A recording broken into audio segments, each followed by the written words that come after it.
Bienvenidos a su programa Orientación Médica. Todos los sábados, este mes de noviembre, hemos llevado el mes de la concientización, protección, detección del cáncer de próstata a temprana edad. Durante todo el mes de noviembre. El mes de noviembre es dedicado al cáncer de próstata. El cáncer de próstata se origina cuando las células de la próstata comienzan a crecer sin control. La próstata es una glándula que solo tienen los hombres. Esta glándula produce el líquido seminal que conforma el semen. O sea que la próstata solamente sirve para producir ese líquido seminal que le da vitalidad al semen. O sea, la próstata no tiene nada que ver con la erección del pene. Es importante hacer énfasis en esta parte porque la próstata es exclusivamente para la fertilidad. Por eso, el líquido seminal de la próstata es donde se realiza el examen del PSA, que no es más que una proteína que se encuentra exclusivamente en la próstata, en este líquido, y cuando esta proteína PSA, antígeno específico prostático, se altera, ya hay un problema de próstata que nos puede ayudar a detectar si hay célula maligna. La próstata se encuentra debajo de la vejiga y delante del recto. Por eso, solamente con un tacto rectal a través del recto, del ano, podemos detectar si la próstata está normal o está anormal. Un simple examen, un examen rápido.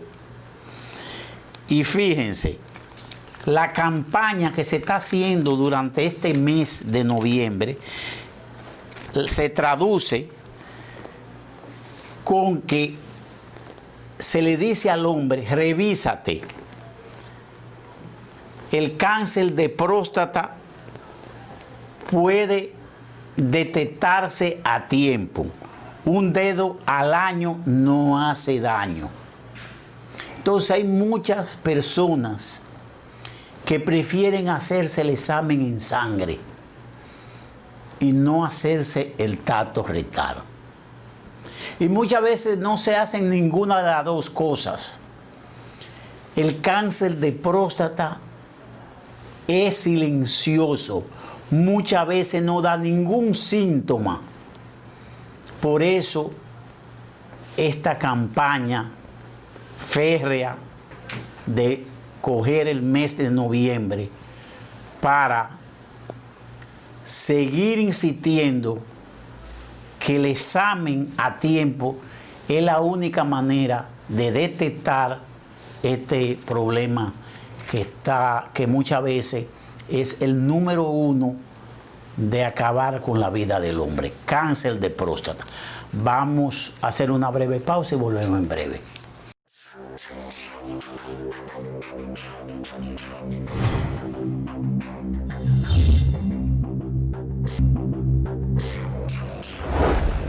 Vamos a preguntar inicialmente la angiología. ¿Qué es y cómo surge usted en esa parte? Bien, mira, la especialidad de la angiología es prácticamente podríamos decir reciente, porque cuando se habla en medicina de algo reciente, hablamos de 10 o 20 años realmente, de algo que se implemente.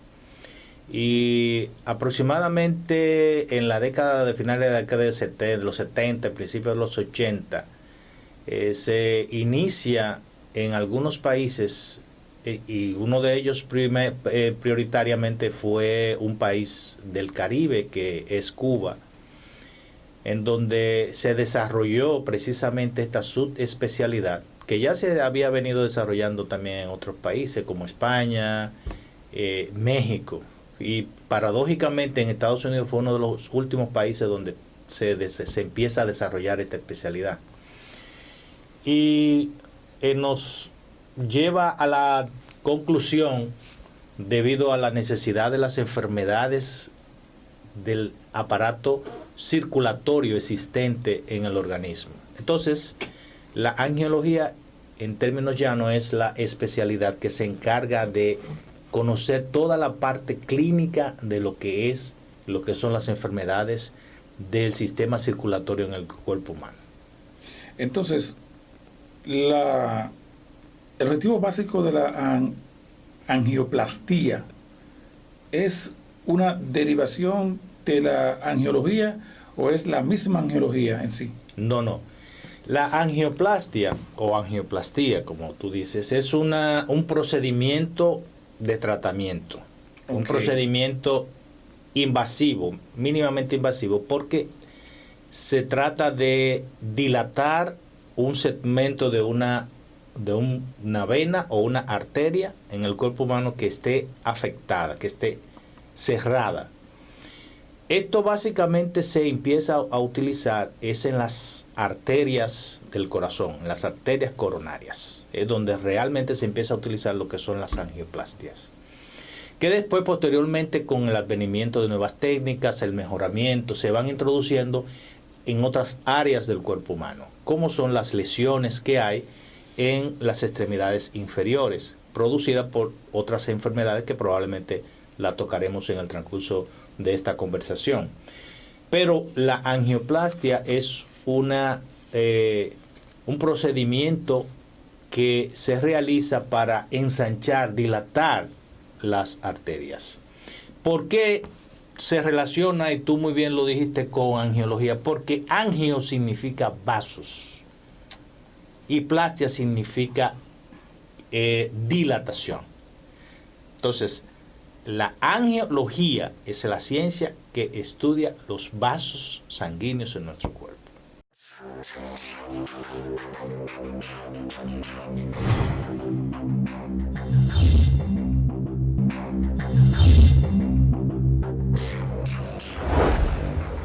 Esto tiene que ver en algo con la aplicación de el stent.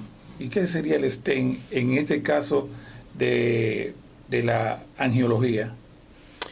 Sí, el stent no es más que un pequeño dispositivo, es un tubito que inicialmente se desarrolla en base a un determinado metal especial que se utilizaba para poder introducirlo en el cuerpo, básicamente en las arterias o en las venas, que con el paso del tiempo fueron mejorando las nuevas demostraciones en términos de lo que es la ciencia, fue dando nuevos pasos para ir cambiando el material con que se hace este dispositivo. Ya no se utiliza el material de metal, sino lo que se utiliza son un material de malla, como si fueran hilos especiales, que se lleva y se introduce en cualquier parte del organismo. Es decir, el stent es un dispositivo que se introduce en una arteria o en una vena para permitir que la dilatación que se ha realizado a través de la angioplastia pueda permanecer y pueda permitir el flujo de la sangre. Por ejemplo, escúchame, Okay. Para que nuestra audiencia tenga un conocimiento más llano sobre lo que estamos refiriendo, cuando tú tienes una situación en tu casa en donde normalmente te llega agua suficiente, a menos que no te la hayan cortado por la institución que se encarga de proveer el agua, INAPA, ¿verdad?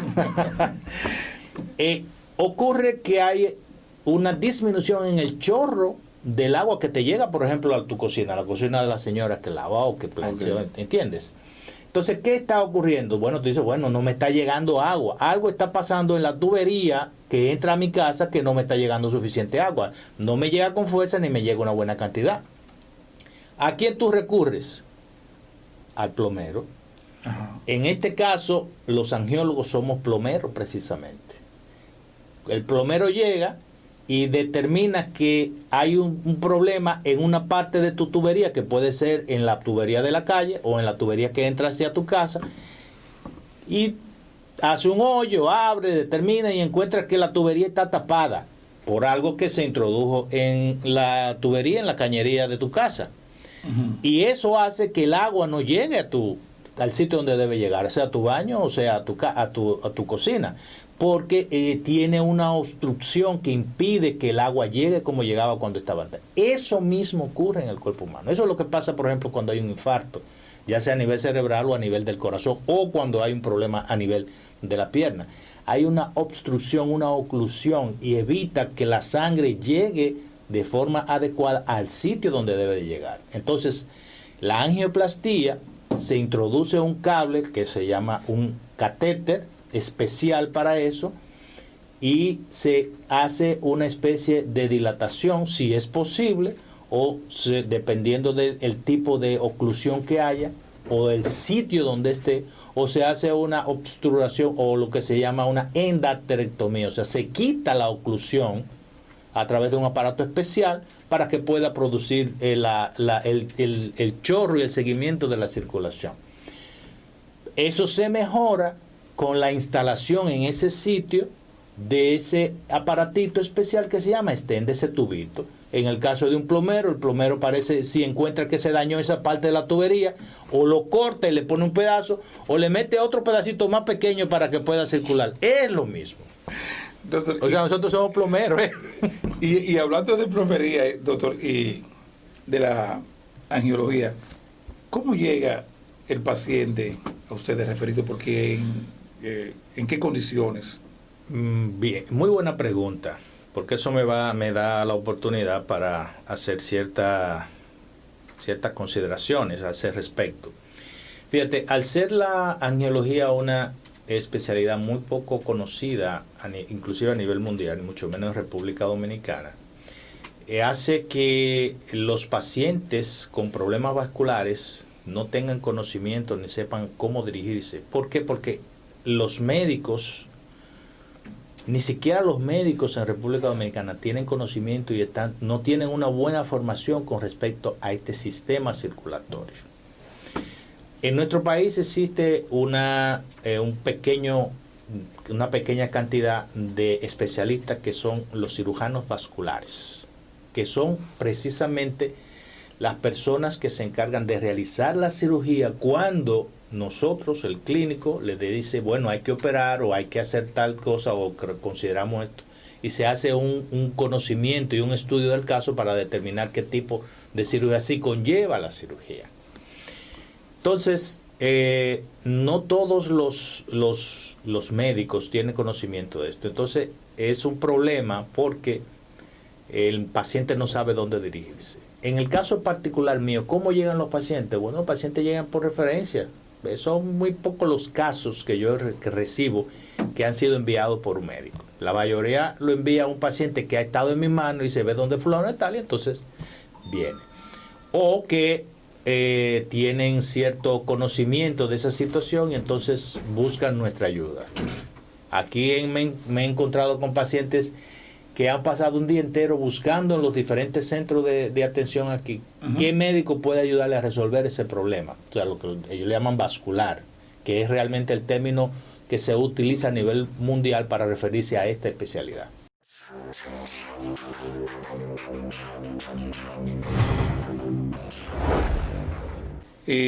¿Dónde usted estudió angiología y por qué tiempo, doctor? Bueno, nosotros estudiamos angiología en Cuba.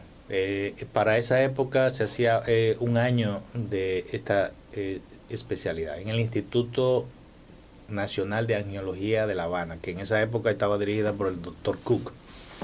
Poco tiempo después murió, que fue el pionero precisamente de esta subespecialidad, donde la mayoría de los cirujanos vasculares y angiólogos de Cuba se entrenan.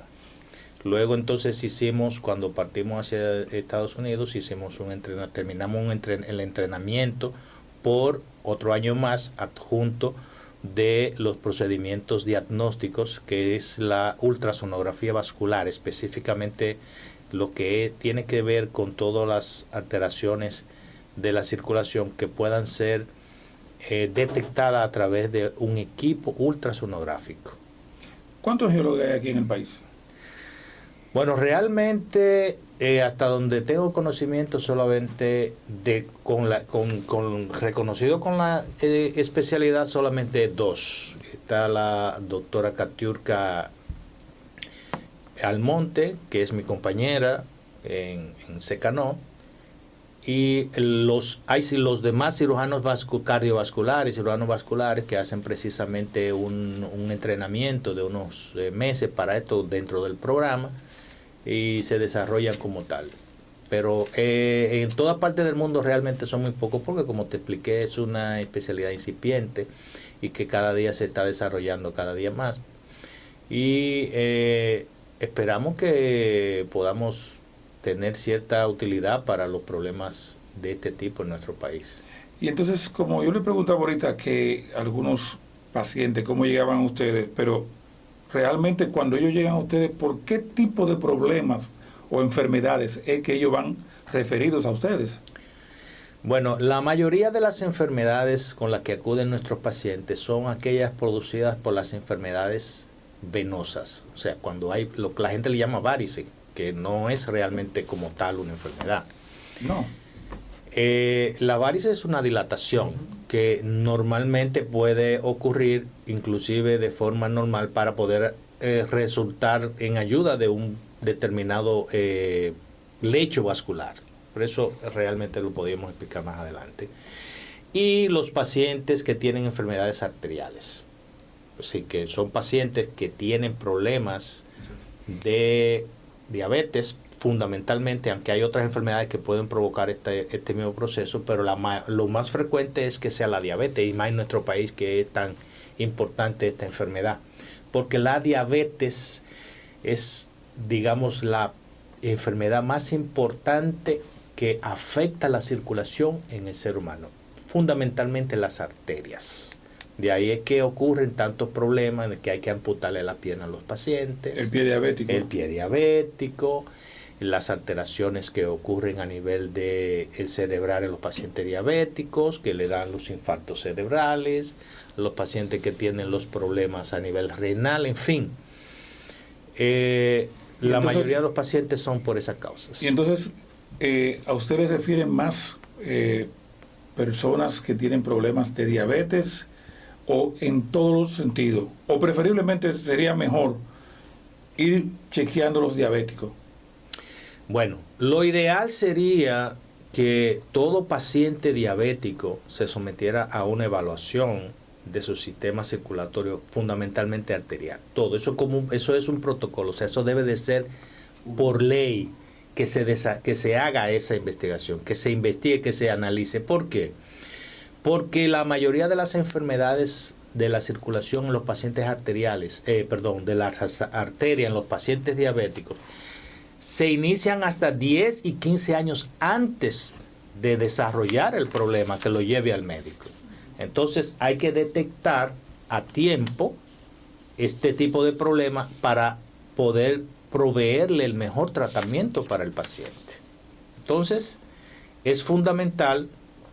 Nosotros hemos tratado de que las personas, los médicos y los programas encargados de ver los pacientes diabéticos, pues tengan un seguimiento por lo menos anual con los elementos de diagnóstico que nosotros tenemos para tener un seguimiento de esta patología, de esta enfermedad en los pacientes diabéticos. Déjame decirte que no solamente son los pacientes diabéticos. el colesterol como tal, que es la causa fundamental que tapa, que lesiona las arterias, no necesariamente se presenta en un paciente diabético, aunque es la causa más frecuente, el 95 al 97% en los pacientes diabéticos, pero hay otros pacientes que no son diabéticos, que tienen enfermedades propias del colesterol. Entonces esos pacientes también pueden desarrollar estas enfermedades y tener lesiones en sus arterias y por ende conllevar a los mismos problemas que tienen los pacientes diabéticos.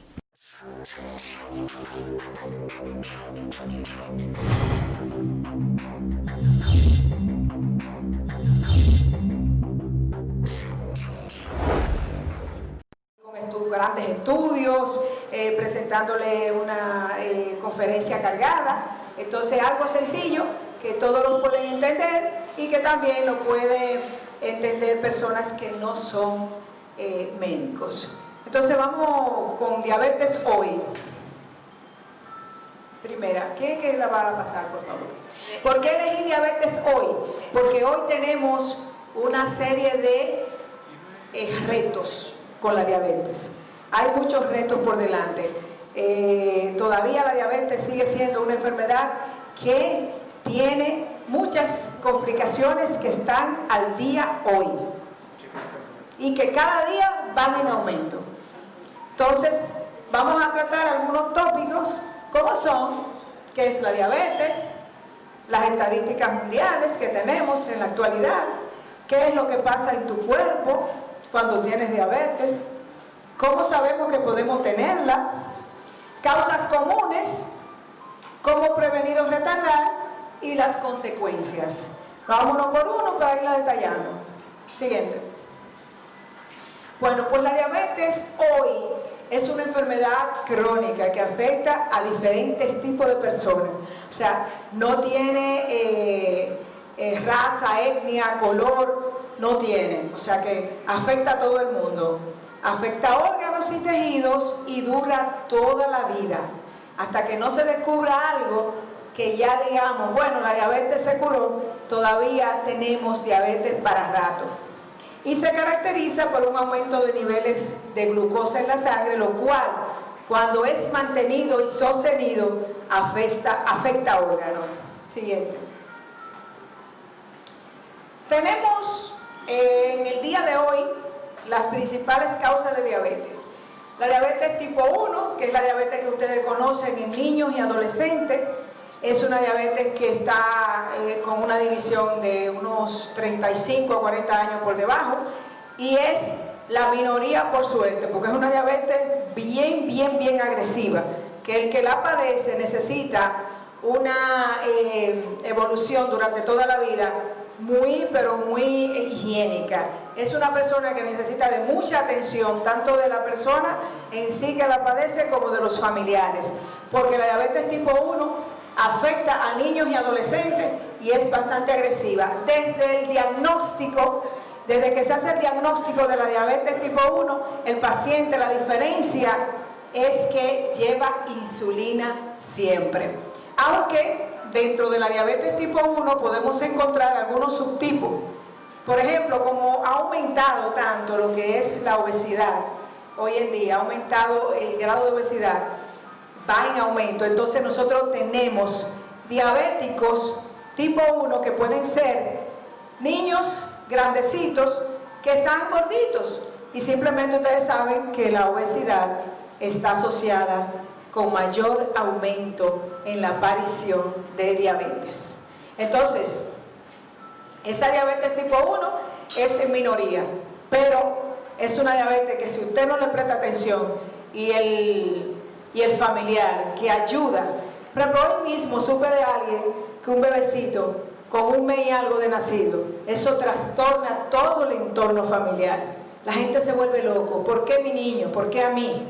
Entonces, cuando le hablamos de que tiene que usar insulina, ahí es que se vuelve loco, porque piensan que no, que por qué inyecciones. Y tenemos que sentarnos, tenemos que referir a ese paciente al psiquiatra, a él, a los familiares, a todo el entorno, al vecino, como siempre decimos, a los amigos, porque todo el mundo mete la cuchara. Bien, entonces la diabetes tipo 2, que es la más frecuente, es la diabetes que está en el adulto mayor, por encima de 40 años, 35 a 40 años en adelante. Es una diabetes muy frecuente, pero es más fácil de controlar que la diabetes tipo 1. La diabetes tipo 2, hoy en día yo digo que ha disminuido un poco lo que es tanto la aparición agresiva, porque cualquiera llega y dice, yo me siento algo, me voy a hacer una glicemia, déjame hacerme una glicemia, llega a la emergencia, llega a cualquier parte, un médico cualquiera, un médico general, quien sea, y le hace una glicemia y se diagnostica la diabetes. Entonces la diabetes tipo 2 es mucho más común, más de un 85 a 90% de toda la diabetes. Y es una diabetes que al principio es más controlable con hipoglucemiantes orales o tabletas. Pero eso no quiere decir que porque sea tipo 2, como muchos pacientes piensan, no va a utilizar insulina y que está más mal porque está utilizando insulina.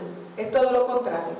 La diabetes, como veremos más adelante, es la deficiencia de esa hormona, que es la insulina. Y tenemos aquí en el número 3 la diabetes gestacional, que es la diabetes que aparece única y exclusivamente durante el embarazo. Y esta diabetes tiende a desaparecer inmediatamente la mujer se desembaraza, pero hay un porcentaje que se puede quedar siendo diabética.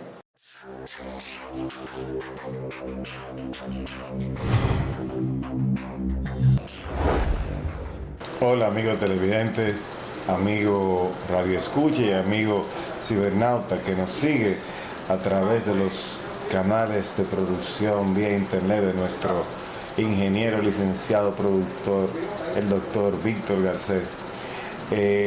Aquí el licenciado Rafael Nina en una nueva entrega de esta cápsula de orientación médico-legal. Para el día de hoy hemos querido traer a colación un tema que hiere la sensibilidad económica básicamente de muchas familias que a lo largo del tiempo y de muchas personas a lo largo del tiempo se han mantenido trabajando en instituciones tanto públicas como privadas y han sido sujetos, mientras fueron y tuvieron una vida laboral activa, de un descuento para su plan de pensión o plan de jubilación, o como comúnmente se le reconoce ahora en el país, AFP.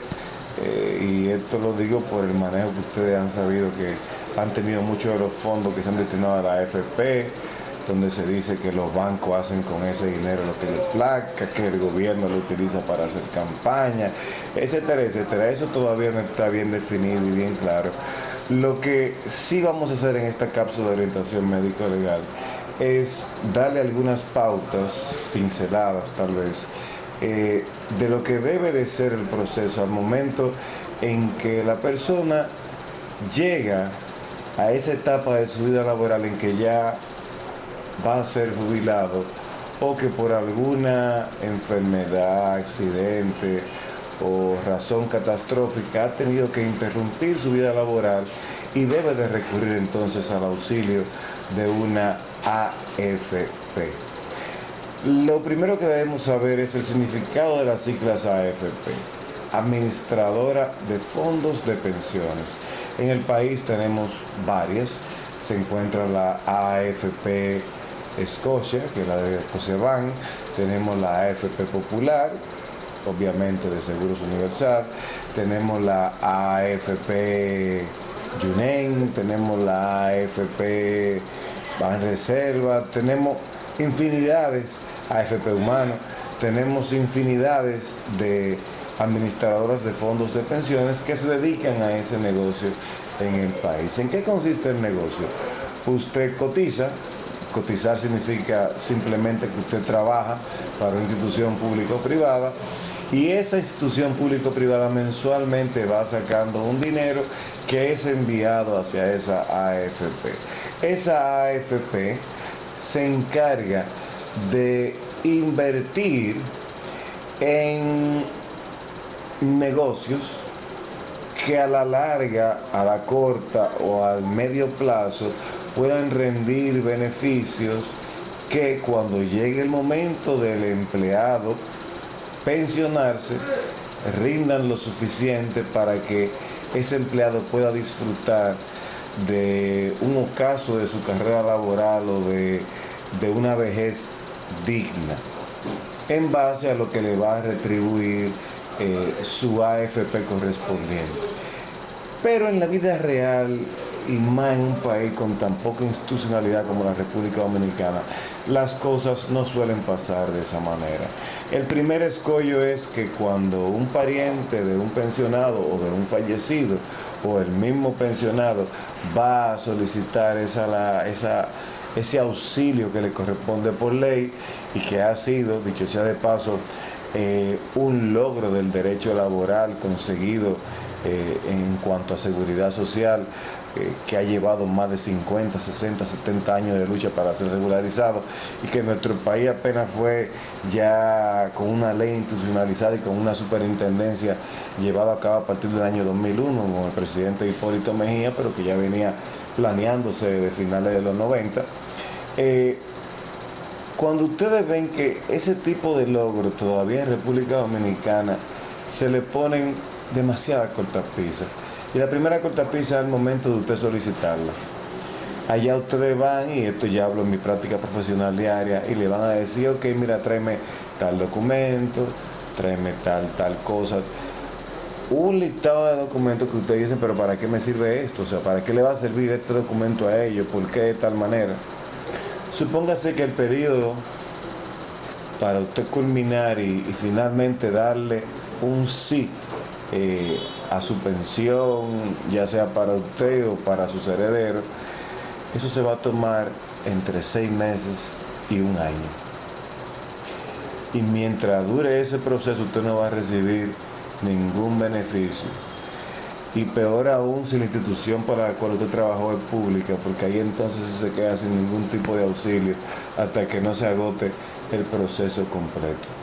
Todavía nos queda mucho que avanzar en materia de fondos de pensiones en República Dominicana, en materia de seguridad social. Los tribunales tienen unos conceptos súper arcaicos de cómo debe de manejarse eso. Aún los jueces no comprenden mucha de la demanda y del abanico de posibilidades que tiene el ciudadano común para accionar en justicia cuando se le vulneran derechos de este tipo. Y bajo esa tesitura nosotros entendemos que debe de iniciar la CISARRIL, que es el órgano regulador, la DIDA y todas esas entidades reguladoras de los fondos de pensiones, de la seguridad social, deben de iniciar cursos de educación para la ciudadanía y para inclusive muchos profesionales del derecho, para que sepan cómo hacer que sus clientes exijan los derechos de fondos de pensiones al momento en que ya llegue ese instante de la vida del hombre, de la mujer, del humano en sentido general, donde debe exigir su retribución por X cantidad de años de trabajo, que normalmente suelen ser más de 25, 30 años de trabajo. Señores, hasta una nueva y próxima cápsula de orientación médico-legal.